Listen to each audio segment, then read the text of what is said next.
Philippe Herlin, bonjour. Bonjour. Vous êtes chercheur en finance, économiste. Vous avez publié de nombreux livres en finance, dont France, la faillite, mais vous vous intéressez de très près à tous les problèmes monétaires. Vous avez fait votre thèse au CNAM.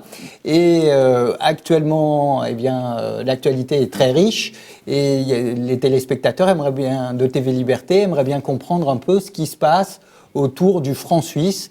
Pourquoi est-ce que la Banque centrale suisse a arrêté de financer le cours plancher et pourquoi est-ce que le franc suisse a pris d'un seul coup 30% et puis c'est retombé à 20%? D'où vient cette explosion du franc suisse? Alors il faut comprendre, il faut d'abord dire pourquoi est-ce que la Banque nationale suisse a décidé de fixer son cours à l'euro. 1,20 € pour un franc suisse. Bon. Pourquoi est-ce qu'elle a décidé de fixer ce taux? Parce que le franc suisse prenait progressivement de la valeur par rapport à l'euro et que ça commençait à gêner vraiment les entreprises, les exportateurs suisses. Il faut savoir que la Suisse a une industrie par rapport au PIB qui est plus importante qu'en France. Hein. On a souvent une image un peu faussée, il n'y a que des banques. Non, pas du tout. Il y a une industrie très riche. Il y a pharmaceutique, il y a des montres, l'énergie, il y a machine-outils, etc. Et donc ça commençait à gêner. Ils ont fait pression sur la Banque nationale suisse pour que le franc suisse ne bouge plus vraiment par rapport à l'euro. Mais pour ça, concrètement, comment il faut faire? Il faut vendre du franc suisse et acheter de l'euro. Donc la Banque nationale suisse a décidé de vendre du franc suisse et d'acheter de l'euro. Et elle l'a fait d'une proportion très importante. Et ce qui fait que maintenant, son bilan est à peu près des 2/3 du PIB de la Suisse. Quoi. Donc son bilan a explosé complètement. Mais pour l'instant, elle avait réussi à tenir cette parité. Et puis, il s'est passé un événement important quelques jours avant, et la Banque nationale suisse a confirmé qu'elle maintenait ce taux, et puis 3 jours après, elle fait le contraire. Pourquoi? Parce qu'il y a une Cour de justice européenne qui a donné son accord à la Banque centrale européenne pour pouvoir faire un plan de quantitative easing, c'est-à-dire de faire de la planche à billets. C'est-à-dire pour la Banque centrale européenne d'acheter des actifs de façon à les soutenir, de façon à faire de la planche à billets, de façon à créer de l'euro et à lutter contre la déflation. Bon, voilà.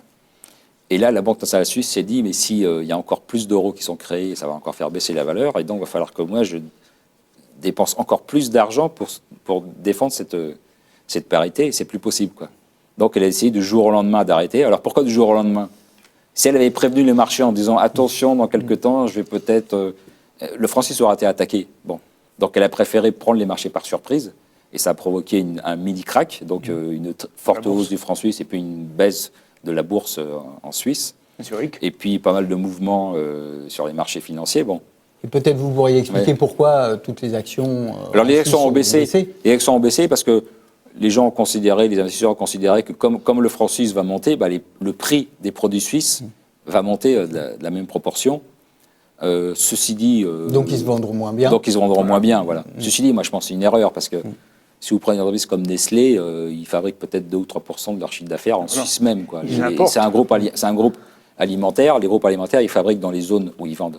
Bon, mais le président de Swatch a dit c'est une catastrophe. Alors voilà, je vais être obligé de alors les fabricants de montres, évidemment, parce qu'il y a par exemple les fabricants de montres. Alors les fabricants de montres, ils fabriquent leurs montres en Suisse. Donc eux, ils sont impactés. Ceci dit, c'est une industrie de luxe où il y a des marges énormes, donc ils peuvent tout à fait absorber l'augmentation de prix, c'est pas un problème. Et pour les autres grandes entreprises, elles sont internationalisées, donc la hausse du franc suisse va les impacter à minima. Donc on peut prévoir que les actions suisses vont remonter. Et puis, il faut aussi lutter contre l'idée qui consiste à faire croire que si la monnaie d'un pays baisse, ses exportations vont monter parce que les produits vont être moins chers. Si c'était aussi simple que ça, tout le monde ferait chuter sa monnaie et tout le monde aurait une industrie florissante.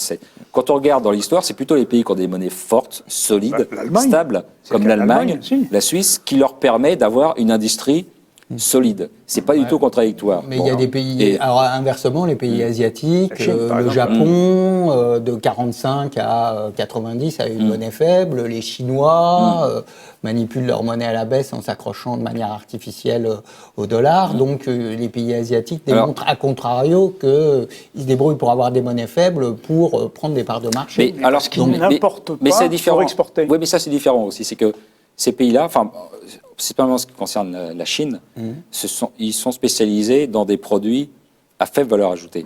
Donc quand on fait du textile ou des jouets en plastique et que l'essentiel de la dépense, c'est la main-d'œuvre, là, effectivement, le fait de jouer sur la monnaie, ça permet de vendre plus. Mais c'est pas ça qui permet d'avoir une économie vraiment développée, en forte croissance et qui paye des salaires importants. L'économie suisse, c'est le cas. Donc, dans une économie comme ça, la part des importations ou des salaires dans le prix du produit fini, il est assez faible. Ce qui compte, c'est l'innovation. La qualité des montres suisses, on dit le prix des montres suisses va augmenter, d'accord, mais si vous voulez acheter une montre de luxe et que vous ne voulez pas acheter une montre suisse, vous faites quoi? Bon, il n'y a pas le choix de toute façon. Donc les montres suisses vont continuer de se vendre. Il n'y a aucun problème là-dessus. Elles vont un peu adapter leur prix, elles vont un peu diminuer leur marge, ok, mais de toute façon, les montres suisses vont continuer de se vendre. Parce qu'elles ont il y a une marque, une qualité qui est reconnue internationalement. Bon, Nestlé, les produits Sulzer, tous ces produits de machines-outils, tout ça, ils vont continuer de se vendre. Donc c'est pas ça qui permet de faire.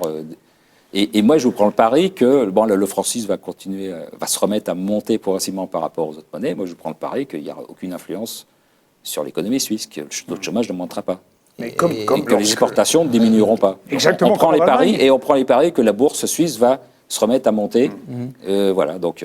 L'Allemagne a toujours bénéficié dans son économie d'un euro fort lorsque l'euro était fort, parce qu'elle a baissé le coût de ses importations qui servaient à entrer dans la fabrication de ses exportations. D'accord, mais c'est aussi parce que l'Allemagne a aussi su créer des marques automobiles qui ont une notoriété et les gens qui ont aussi des qualités intrinsèques en termes de solidité qui font que les gens acceptent de payer un peu plus cher. Oui, Deutsche Qualität. Voilà, et donc ça permet de compenser. En fait, l'avoir une monnaie forte, ça oblige à avoir des produits de haute gamme et de qualité. Voilà. Donc en fait, c'est un aiguillon. Alors, quand on est une économie jeune en train de se développer comme la Chine, non. Ouais. Mais quand on a une économie mature, mûre comme la France ou l'Allemagne, avoir une monnaie forte, c'est un aiguillon à monter en qualité. Oui. Voilà, donc. Il n'y a pas une autre explication. Pardon, Jean-Christophe. Oui. Je me demande, je vous pose la question, si la Suisse ne s'est pas donné un avantage concurrentiel sur sa monnaie, en faisant le calcul suivant. Puisque on nous a retiré le secret bancaire, nous n'attirons plus les capitaux à raison de ce secret bancaire. Et est-ce qu'elle ne se donne pas un avantage concurrentiel par l'attractivité qu'un franc suisse fort conférerait aux capitaux qui Alors si, ça c'est une bonne idée, ça vous m'en parlez tout à l'heure. Ça, je pense pas, ça peut être aussi une explication. C'est-à-dire que c'est une explication. Si le franc suisse n'est plus défendu, enfin si la parité avec l'euro n'est plus défendue, c'est-à-dire que le franc suisse va progressivement monter par rapport à toutes les autres monnaies. Donc ça va devenir un placement intéressant. C'est-à-dire on peut se dire, j'achète du franc suisse aujourd'hui, je suis sûr, dans 10 ans, dans 20 ans, dans 30 ans, il aurait gagné en valeur par rapport à toutes les autres monnaies.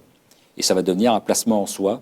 Et c'est une façon de récupérer les capitaux privés qui veulent s'investir et qui, une partie sont partis à cause de la perte d'avantages concurrentiels du secret bancaire. Au secret bancaire. Voilà. Donc ça peut être aussi une solution. Et alors, sur un pays comme la France, puisque est-ce que finalement, on a intérêt à rester dans l'euro, d'après vous, ou est-ce qu'il ne faudrait pas être comme les Suisses, finalement, avec une monnaie qui serait... Enfin, la nôtre ne se réévaluerait pas. Alors, il faut peut-être aussi expliquer qu'on a un problème à rester dans la zone euro, parce que les Allemands ont un comportement vertueux à la Suisse. Ils ne cherchent à pas avoir d'inflation et réduisent leurs dépenses publiques et sociales, là où les Français font l'inverse. Ils augmentent la dépense publique et sociale, donc on a de l'inflation, donc nos prix augmentent, donc on les vend moins. Donc est-ce qu'il n'y a pas une contradiction là pour les Français à rester dans l'euro alors qu'ils ont un taux d'inflation? Moi je crois que le problème ne vient pas de l'euro, il vient de nous. Nous avons trop de dépenses publiques, nous avons trop d'impôts, trop de taxes, un système fiscal illisible, une bureaucratie, des normes, un droit du travail extrêmement contraint, et c'est ça qui nous plombe. C'est pas l'euro. Bon, il y a quand même une responsabilité de l'euro qui a été un pouce au crime, c'est-à-dire un pouce à l'endettement. Oui, alors, le fait si on emprunte aujourd'hui à 2%, c'est grâce à l'euro. Donc ça n'encourage pas l'État à faire des économies, puisqu'il emprunte de l'argent quasiment pour rien. Bon, c'est fait à peine l'inflation.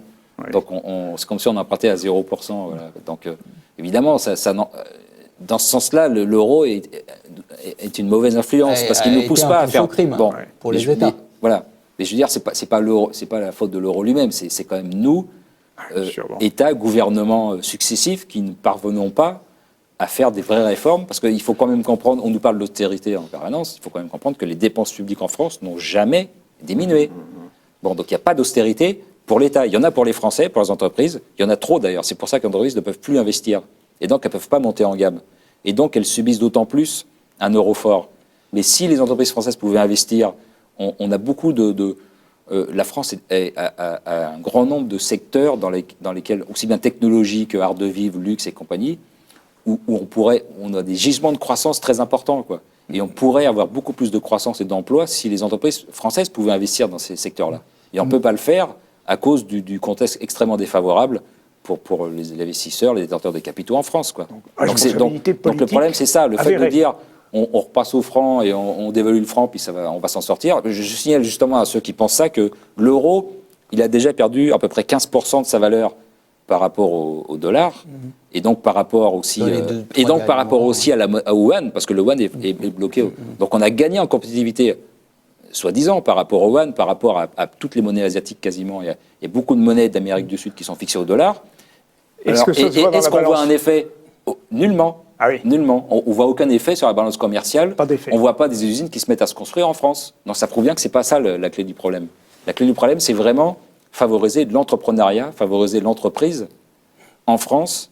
Et après, on va éviter de taxer ceux qui investissent, ceux qui travaillent, arrêter de taxer ceux qui ont de l'argent, de supprimer l'ISF, etc., pour que les capitaux puissent s'investir en France et pour que l'épargne s'investisse dans l'entreprise plutôt que de financer la dette de l'État. Voilà. Et de cette façon-là, à pouvoir trouver de la croissance. Et le fait que la monnaie soit plus ou moins forte, de toute façon, c'est des choses.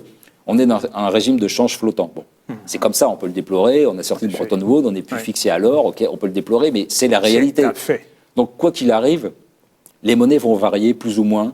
Les monnaies de nos fournisseurs, de nos clients. Voilà. Donc, il faut s'adapter à cet univers-là. Et la façon de s'y adapter, c'est d'avoir des produits de qualité. On en a en France, mais pas suffisamment. Voilà. On ne sait pas suffisamment investir dedans. D'accord. Eh bien, merci Philippe Herrelin pour ces éclairages. Au revoir.